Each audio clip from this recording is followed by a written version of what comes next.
To talk about what is happening in the state of Michoacan, we are joined by our political commentator, Laura Carlsen, here in the studio. Welcome to America's Now. Thank you. Who exactly are the Knights Templar?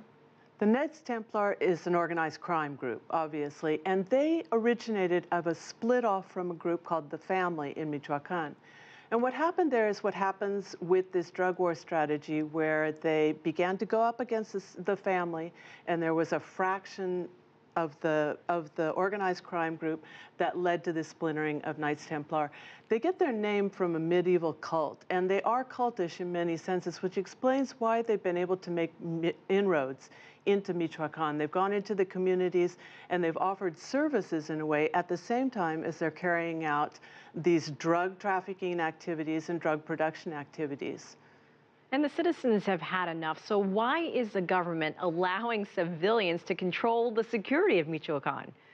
Well, the citizens have had enough because this organized crime group has broadened from just trafficking drugs through the region to extortion, where if you go into the marketplaces and want to sell vegetables, you have to pay a certain amount to organized crime. If you're an avocado producer, you have to pay a quota to organized crime. So it got to the point where not only was it a problem of violence, where women were being raped and where there were shootouts in their communities, but also it was a problem that it was really affecting their livelihoods.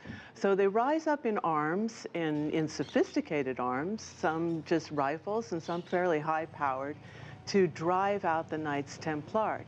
And the government has had an ambiguous attitude about this. There's times when they say vigilante justice is not okay. That takes out of the hands of the state what should be its job of enforcing the law and creates a lawless situation. But there are other times when they have supported them because they've recognized that they have not been able to guarantee public safety in these communities. Now we're at a point where the government is working with the vigilante groups and supporting them to clear out the Knights Templar in the region, but at the same time encouraging them to become regular forces and work with the police and armed forces. Because you have the people of Michoacan rejecting the army and rejecting the police. That's exactly the problem. The people rose up in arms and they're supporting the self-defense groups precisely because of the inability or unwillingness of the government security forces to maintain order in the region.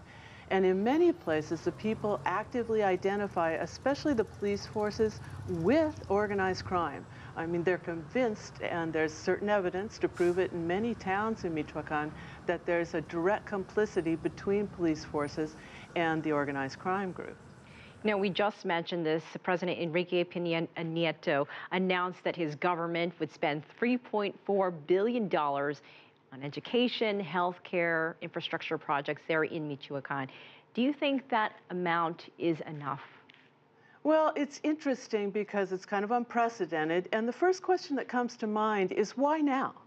I mean, a big reason why organized crime has been able to go into places like Michoacan was precisely because there was a vacuum of the state. There were social programs that were needed and were not being granted, and there was corruption that hadn't been addressed. So it's a little late, although it's a good way, a better way to deal with the problem than the armed forces. By doing this, they will finally be addressing some of the root causes of organized crime there, which have to do with the fact that farmers can't make a living, they can't get credit for their crops. Organized crime groups were actually offering credit to farmers and doing some of the things that government should have been doing in the first place. It's not at all clear that it's going to work. I mean, the genie's out of the bottle.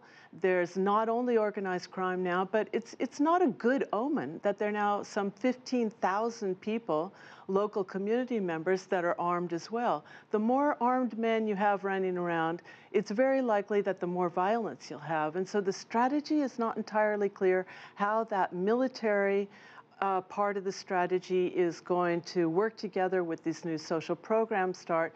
And the problem is probably going to be not so much the amount of money they're spending, but exactly where they're trying to go with this. But are other parts of Mexico looking at the situation, wondering if they could do the same thing? How closely is it being watched, and could it work somewhere else?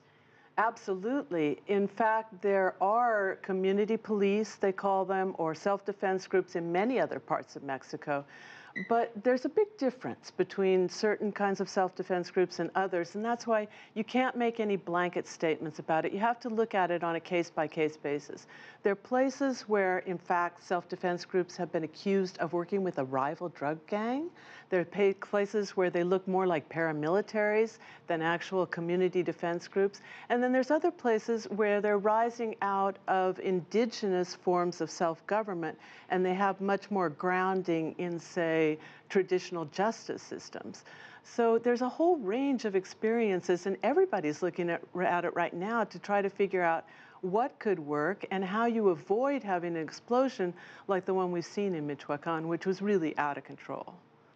Laura Carlsen, always a pleasure to have you here in our Washington studio. Thank you for joining us. Thank you, Elaine.